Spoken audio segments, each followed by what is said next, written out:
On a cold February night in 1946, a man who had once controlled the most powerful criminal empire in the Western Hemisphere stood on the deck of a cargo ship, watching the Statue of Liberty shrink behind him as he was deported from the United States forever.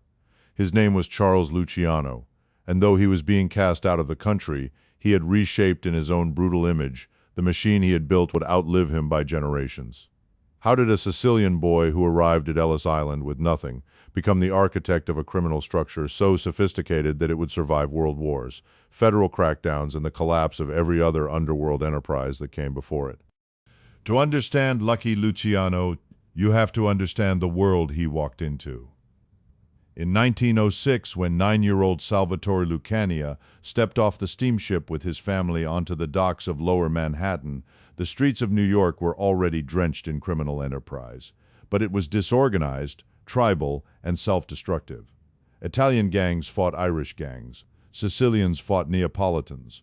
Jewish gangsters carved out their own territories, and everyone killed each other over blocks of pavement that barely produced enough income to justify the bloodshed. The old Sicilian Mafia that existed in America at the turn of the century was a relic of the feudal old world, run by aging Mustache Petes who demanded blind obedience, refused to work with outsiders, and clung to traditions that had nothing to do with making money. Young Salvatore, who would later change his name to Charles and earn the nickname Lucky, saw all of this. And he saw something none of them did. He saw that crime, if run like a business rather than a vendetta, could become something far more powerful than any of them imagined. The Lower East Side of Manhattan in the early 20th century was a pressure cooker of poverty, ambition, and ethnic tension.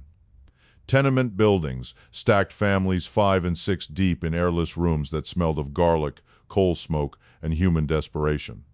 Luciano grew up among Jewish, Irish, and Italian kids who were all scrambling for the same scraps. Unlike many of his Sicilian peers, he did not confine himself to his own ethnic group. His earliest criminal partnerships were with Jewish boys from the neighborhood, most notably Meyer Lansky, a small, ferociously intelligent kid from Grodno in what is now Belarus. Their friendship, forged in the chaos of street-level hustling, would become one of the most consequential partnerships in criminal history. Luciano also ran with Benjamin Siegel, the future Bugsy, and Frank Costello, a Calabrian whose smooth manners would later earn him the title Prime Minister of the Underworld. These were not ordinary juvenile delinquents. They were, without knowing it yet, the founding generation of a new kind of organized crime. If this story is pulling you in and you want to understand how criminal empires actually work, not the Hollywood version, but the real mechanics of power, loyalty, and betrayal, consider subscribing. This channel exists to uncover the hidden machinery behind some of history's most dangerous organizations, and there is much more to come. By the time Prohibition arrived in 1920, Luciano was already a seasoned criminal in his early 20s. But the 18th Amendment turned the entire underworld into a gold mine practically overnight. The Volstead Act made the manufacture, sale, and transport of alcohol illegal across the entire United States, and in doing so, it created the single greatest profit opportunity in criminal history. Overnight, every speakeasy, every bootlegger, every rum runner became part of a black market economy worth hundreds of millions of dollars. And the old guard was not equipped to manage it. The two most powerful Italian mob bosses in New York at the time were Joe Masseria and Salvatore Maranzano, both old-school Sicilian bosses who ran their operations with iron-fisted, almost medieval authority. Masseria, known as Joe the Boss, was crude, gluttonous, and paranoid. Maranzano was more refined, a man who quoted Caesar and fancied himself a Roman general, but he was just as ruthless and just as unwilling to modernize. Both men demanded total loyalty. Both men distrusted outsiders, and both men were about to be swept away by the very protege they underestimated. Luciano initially worked under Masseria, rising through the ranks as a capable and unusually diplomatic earner, but he chafed under the old man's limitations. Masseria refused to do business with Jewish gangsters. He refused to cooperate with non-Sicilian Italians. He waged pointless wars over pride and territory that cost lives and, more importantly to Luciano, cost money. The tension between the old guard and the young Turks was not unique to New York. Across the country, a new generation of gangsters was emerging, men who cared more about profit margins than about which village in Sicily your grandfather came from. But the old bosses would not step aside willingly. What followed was one of the bloodiest and most consequential gang wars in American history. The Castellammarese War, which erupted in 1929 and lasted roughly 2 years, was nominally a conflict between Masseria and Maranzano for control of the Italian underworld in New York. In reality, it was a generational civil war. Young, ambitious gangsters on both sides were being used as foot soldiers in a conflict that served nobody's interests but the two bosses at the top. Men were gunned down in barbershops, on sidewalks in restaurants, bodies turned up in the East River and in the trunks of cars parked on quiet Brooklyn streets. Luciano watched the carnage and made a calculation that would define the rest of his life. He decided that both bosses had to go, not one, both. The first move came on April 15, 1931. Luciano invited Joe Masseria to dinner at a Coney Island restaurant called Nuova Villa Tamaro. The meal was long, leisurely, and by all accounts unremarkable. After dessert, Luciano excused himself to use the restroom. While he was gone, several gunmen, widely believed to include Vito Genovese, Albert Anastasia, Joe Adonis, and Bugsy Siegel, entered the restaurant and shot Masseria to death. He died face down on the tile floor, a playing card still clutched in his hand, an ace of spades, an image so cinematic that it has become one of the most enduring symbols of mob mythology. Whether the card was really there or was added later by a photographer or a journalist is a matter of some dispute, but the killing itself is beyond question. Masseria was gone, and Luciano had engineered it. Maranzano, believing he had won the war, declared himself the capo di tutti capi, the boss of all bosses. He reorganized the Italian underworld into 5 families, a structure that, ironically, would outlast him by nearly a century. But Maranzano made a critical mistake. He began drawing up a hit list of younger gangsters he viewed as threats. Luciano's name was on it. So were Genovese, Costello, and others. Here is the thing about making a list of dangerous men you plan to kill. If even one of them finds out before you act, you are already dead. Luciano found out. On September 10, 1931, less than 5 months after Masseria's murder, a group of men posing as tax agents walked into Maranzano's office in the Helmsley Building in Midtown Manhattan. They stabbed and shot him to death. The reign of the boss of all bosses lasted exactly 137 days. What happened next is what separates Luciano from every gangster who came before him. He did not seize the throne, he abolished it. This single decision is the hinge point of the entire story, the moment that transformed the American Mafia from a collection of warring fiefdoms into a coordinated national syndicate. Luciano understood something that neither Masseria nor Maranzano could grasp.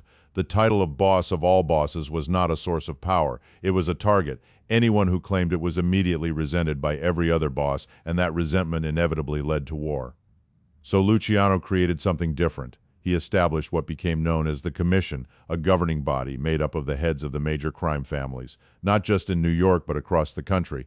The original commission included Luciano himself, representing what would become the Genovese family, Vincent Mangano, representing what would become the Gambino family, Joe Profazzi, Tommy Gagliano, Joe Bonanno, Stefano Magaddino of Buffalo, and critically, non-Italian associates like Meyer Lansky and Bugsy Siegel had influential roles in the broader national crime syndicate that operated alongside it. The commission was, in essence, a board of directors for organized crime. Disputes between families would be arbitrated rather than settled by gunfire. Territories were respected. Business ventures were coordinated. And the use of violence was regulated, not eliminated, but subjected to a process. You could not kill a made member of another family without commission approval. You could not start a war without consensus. This was not democracy. Luciano held enormous influence, and certain families were more powerful than others, but it was a system, and systems by their nature are more durable than dictatorships. Consider this. The 5-family structure that Maranzano created and Luciano refined in 1931 still exists today. It has survived the Great Depression, World War II, the Kefauver hearings, the Valachi testimony, the RICO Act, and the prosecutorial onslaught of Rudy Giuliani. No other criminal organization in the Western world has shown that kind of institutional resilience, and it all traces back to the decision Luciano made in the autumn of May 1931. But Luciano was not just an organizational genius, he was also a ruthless pragmatist who understood the importance of corruption as infrastructure. Under his leadership, the syndicate invested heavily in political connections, judicial bribes, and law enforcement payoffs. Tammany Hall, the Democratic political machine that had dominated New York City politics for generations, was deeply entangled with organized crime, and Luciano exploited those connections to their fullest extent. Judges were bought.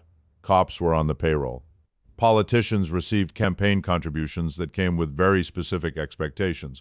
The result was a level of impunity that allowed the syndicate to operate in near plain sight for years.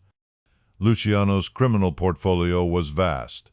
Bootlegging during Prohibition was the foundation, but as repeal approached and arrived in 1933, he diversified.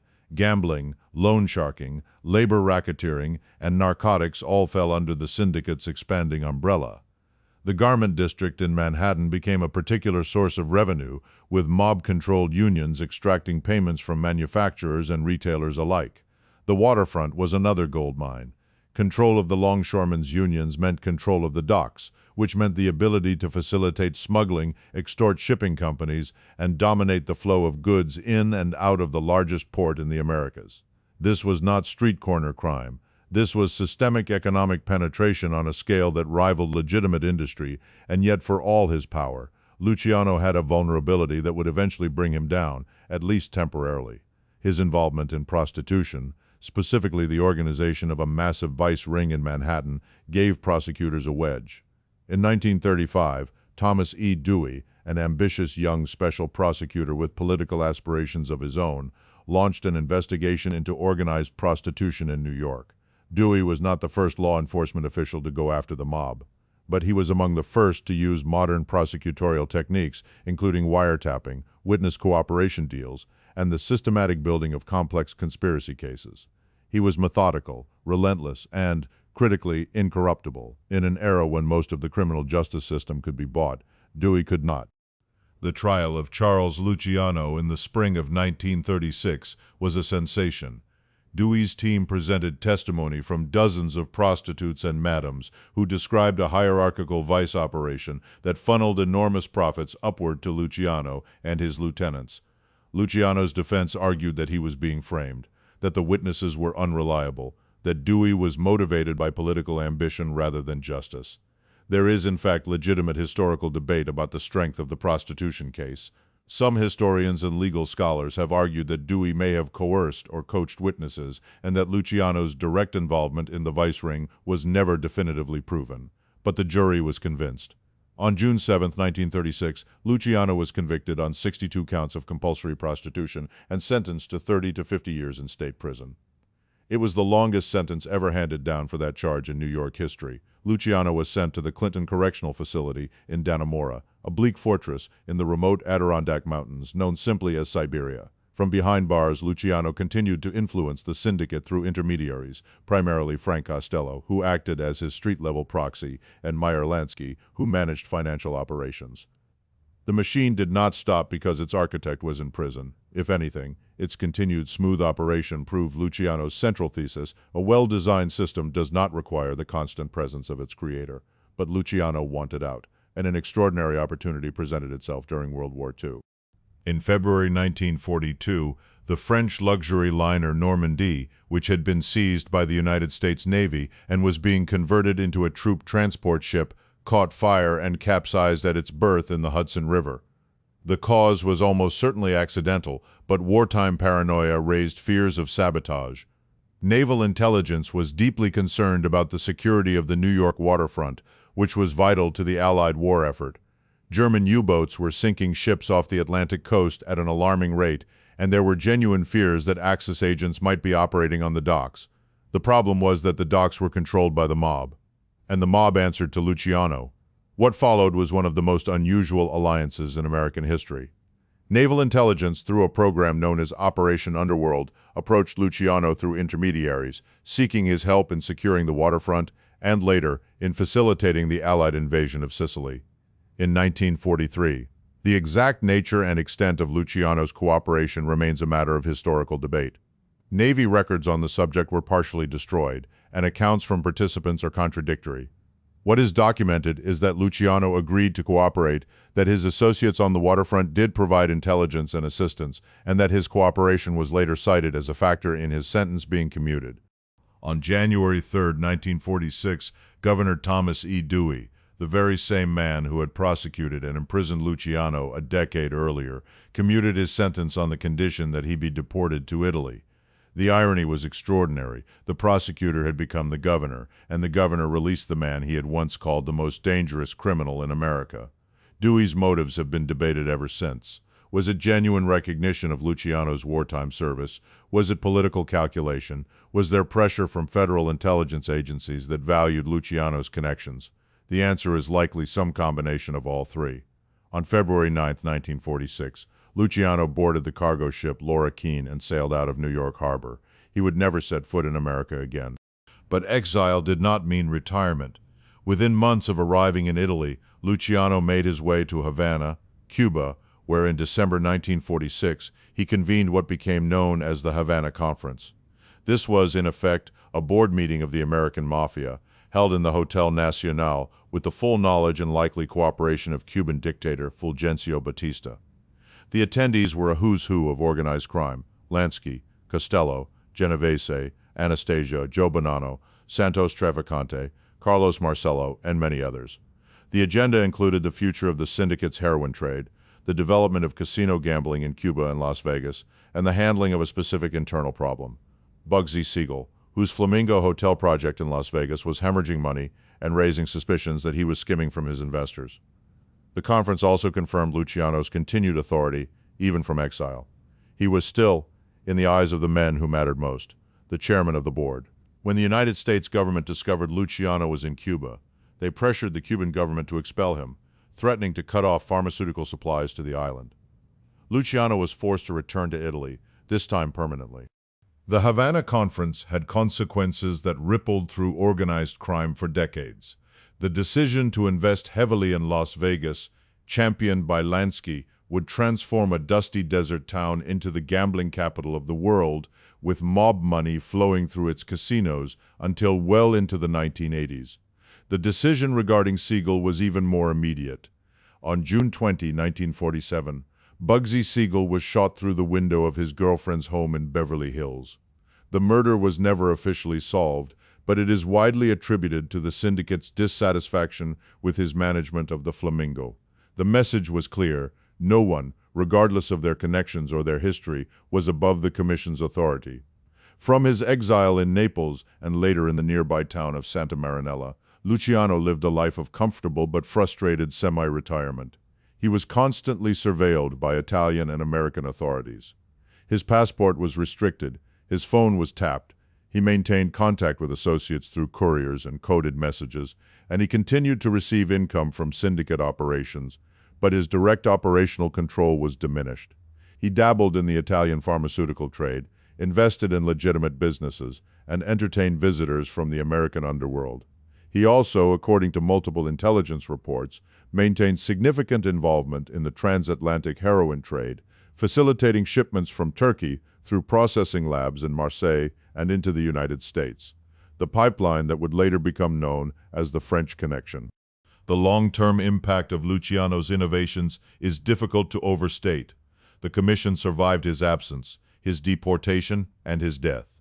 It survived the testimony of Joe Valachi in 1963, the first made member to publicly describe the inner workings of the Mafia, confirming the existence of the five families and the commission structure that Luciano had created 32 years earlier. It survived the passage of the Racketeer-Influenced and Corrupt Organizations Act in 1970, which gave federal prosecutors powerful new tools to dismantle criminal enterprises. It survived the Mafia Commission trial of 1985 and 1986, in which Giuliani successfully prosecuted the heads of all five families. Through it all, the structure bent, but did not break. New bosses replaced old ones. Crews adapted to new enforcement realities. Operations shifted from labor racketeering and loan sharking to more sophisticated financial crimes, including securities fraud, money laundering, and cybercrime. The family names changed, but the organizational blueprint remained recognizable. Here is a detail that often gets overlooked in the mythology surrounding Luciano. He was not a charismatic figure in the way we typically imagine criminal masterminds. He was not loud, he was not theatrical, he spoke softly, dressed conservatively, and avoided the flashy lifestyle that drew attention to men like Siegel or later figures like John Gotti. His power came not from intimidation but from strategic thinking, from his ability to see the board several moves ahead and to understand that the most dangerous enemy of a criminal enterprise is not law enforcement, but its own internal dysfunction. He understood incentives. He understood that men who are making money are less likely to make war. He understood that a system built on consensus, even imperfect consensus, would outlast any system built on the charisma or brutality of a single leader. Luciano died of a heart attack on January 26, 1962, at the Naples International Airport. He was 64 years old. He had gone to the airport to meet a producer who was interested in making a film about his life. The symmetry is almost too perfect. A man who spent his entire adult life operating in the shadows, dying at the moment he was about to step into the light.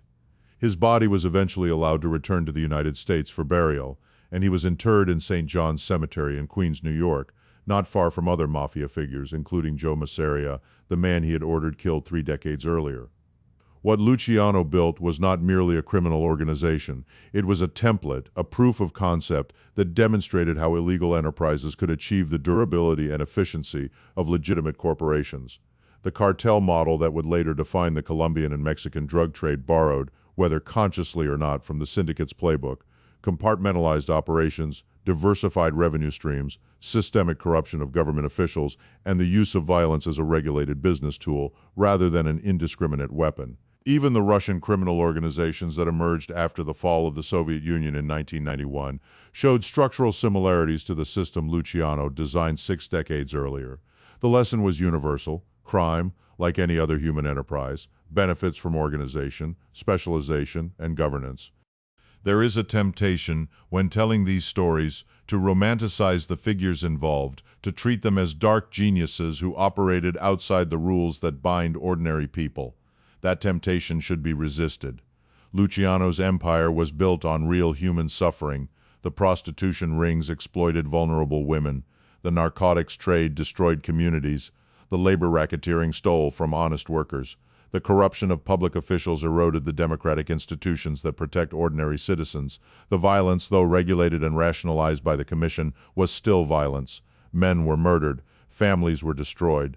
The cost of Luciano's organizational genius was paid by people who had no voice in the system he created, and yet the system endures. That is perhaps the most unsettling legacy of Lucky Luciano, not the crimes he committed, which were eventually punished, however imperfectly. Not the enemies he defeated, who were largely criminals themselves, but the idea he proved that even the most destructive human enterprises can be made to last if they are designed with enough care. The modern mafia, diminished but not destroyed, still operates in the architecture he built.